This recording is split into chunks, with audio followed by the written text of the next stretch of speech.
အားလုံးပဲမင်္ဂလာပါဒီဂိမ်းလေးကတော့ FFG2 လေးပဲဖြစ်ပါတယ်ဒါကတော့ဂိမ်းသေးလေးပေါ့နော်ဟိုတလောဂိမ်းလေးကတော့ပြီးသွားပြီဘလို့ဆော့တက်မယ်လို့လည်းထင်တယ်ဒီဂိမ်းသေးလေးကတော့ FFG2 ဒီကောင်ကတော့တနက်ပြဂိမ်းပေါ့နော်တနက်ပြဂိမ်းခုပဲကြည့်လိုက်ဆော့ပါနောက်ကြရင်သေးစိတ်လေးပြောပြဒါကတော့ချိတ်ဆော့တဲ့ဟာလေးပေါ့ဒါကတော့ဟိုတယောက်တည်းဆော့တဲ့ဟာလေးပေါ့နော်အမှကြိုက်တဲ့ခံရွေးလို့ရတယ်ဗျဘလို့ကြိုက်တဲ့ခံကိုရွေးလို့ရတယ်စောကျင်တဲ့ကောင်ရွေးရတယ်ဗျအစောများဆုံးခံရတော့ဒီခံမယ်အခုကျွန်တော်ရွေးပြမယ်ခံမယ်အစောများဆုံးခံဒီခန်းလေးကလူတော်တော်များများစောများတယ်ဗျဆော့လို့လည်းကောင်းတယ်ဗျဒီခန်းလေးဟုတ်ကဲ့ပြီးလို့ရှိရင်ဒီဘက်ကညပြထားတဲ့အားလေးကိုနှိပ်ပြီးအဲ့ဒါဝင်လိုက်ပါဗျ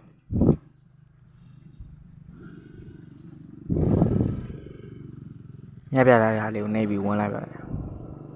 အဲ့ရောက်သွားပြီဂိမ်းထဲကိုရောက်တော့လူရွေးရမယ်ဒီဘက်ချမ်းကတော့ဒီဘက်ချမ်းကတော့လူကောင်းပါဗျာဒီဘက်ချမ်းကတော့လူဆိုးပါဗျာကြိုက်တယ်လူရွေးလို့ရတယ်ဟိုဝိုင်းပြထားတာလူကောင်းပါဗျာကြိုက်တယ်လူရွေးလို့ရတယ်လူကောင်းတွေကလည်းတို့ကြိုက်တဲ့လူကိုရွေးလို့ရတယ်ပြီးလို့ဒီညပြထားတဲ့ OK ဆိုတာလေးနှိပ်လိုက်ဗျာ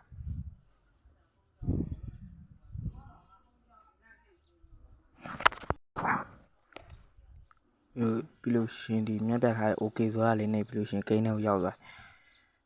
ကြည့်လိုက်ပါဂိမ်းထဲကိုရောက်သွားလို့ရှိရင်ဒီဈေးချင်းအောင်ပုံစံလေးကိုနှိပ်လိုက်ပါအမှ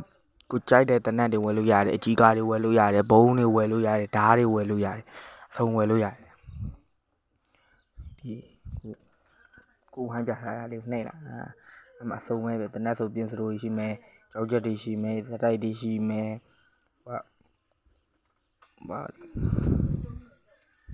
စနိုက်ပါတွေရှိမယ်စတင်းကန်တွေရှိမယ်ကြီးကားတွေရှိမယ်အဲဆိုလို့ရှိရင်ဒီတနက်ထဲဝင်လာတာအကိုင်းများဆုံးတနက်ပေါ့နော်လို့ရှိရင်ဒီကောင်းမယ်အဲ့ကောင်းမယ် AK တွဲအကိုင်းများဆုံးတနက် AK7 အကိုင်းများဆုံးမှအဲ့တနက်ကတော့ဒီဂိမ်းဆော့တဲ့သူတိုင်းသိပါတယ်ဒီဂိမ်းဆော့ဘူးတဲ့သူတိုင်းသိပါတယ်ဘယ်လိုမဆော့ဘူးတဲ့ကျွန်တော်ပြရတဲ့အတိုင်းလိုက်ဆော့လို့ရတယ်လို့ရှိရင်ဒီဘက်ကဘိုင်းခုမြားပြထားတဲ့ဘိုင်းဆိုတဲ့ဟာလေးနေ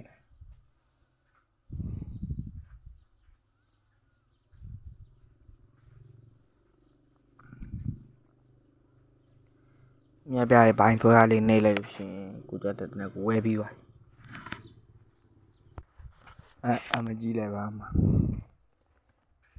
တနက်ရဝိုင်းဆိုပြပြမယ်ကျွန်တော်ဒီထဲမှာလူလျှော့ထားတယ်ဗျာနော်လူစိုးဘက်ကနေလူလျှော့ထားတာဗျာတယောက်တည်းဘရိုတို့ဆန်းပြတာမဟုတ်ဘရိုဒီမှာထည့်လို့ရတယ်ဗျာဒီမှာဆိုရင်မရ16ယောက်19ယောက်ထိထည့်လို့ရတယ်ဗျာဘရိုအဲ့နေဘရိုစတင်ထဲမှာထည့်လို့ရဗျာနောက်တစ်ပိုင်းကျရင်စတင်ထဲမှာလူထည့်ရနည်းလေးပြောပြမယ်ဗျာအပိုင်းနေနဲ့လာမှာဗျာဟုတ်ကဲ့လူဒီမှာလူတိုးလို့လည်းရတယ်ဒီသူတို့တနက်တွေမကိုင်းနေတနက်တွေလုပ်လို့ရတယ်နောက်တစ်ပိုင်းနေကြတော့ဆက်ပြရင်အခုဟိုတလောကတင်ပေးထားတဲ့ကားကင်းလိုမျိုးပိုင်းလေးနဲ့ထပ်တင်ပေးသွားမှာဗျဒီဂိမ်းဘရိုဆော့တက်တီအပိုင်းလေးနဲ့တင်ပေးသွားမှာဗျကျွန်တော်လည်းအားပေးကြပါဗျဒီဗီဒီယိုလေးကြားရင်တော့ကျွန်တော်အကောင့်လေးကို follow လေးလုပ်ပြီး subscribe လေးနှိပ်ခဲ့ပါဗျဒီလိုမျိုးဗီဒီယိုလေးကြားရင်တော့နောက်ကြရင်ဒီလိုမျိုးလေးဆက်လာမှာမလို့ကျွန်တော်အကောင့်လေးကိုကျွန်တော် YouTube အကောင့်လေး subscribe လေးနှိပ်ခဲ့ပါဗျsubscribe လေးပဲနှိပ်ခဲ့လိုက်ဗျဘရိုအားလုံးကျေးဇူးတင်ဘရိုအားလုံးကျေးဇူးတင်ပါတယ်ကျွန်တော်အကောင့်လေးဒီဘရိုလေးကြိုက်နေတိုင်းတော့ကျွန်တော်အကောင့်လေး subscribe လေးနှိပ်ခဲ့ပါဗျ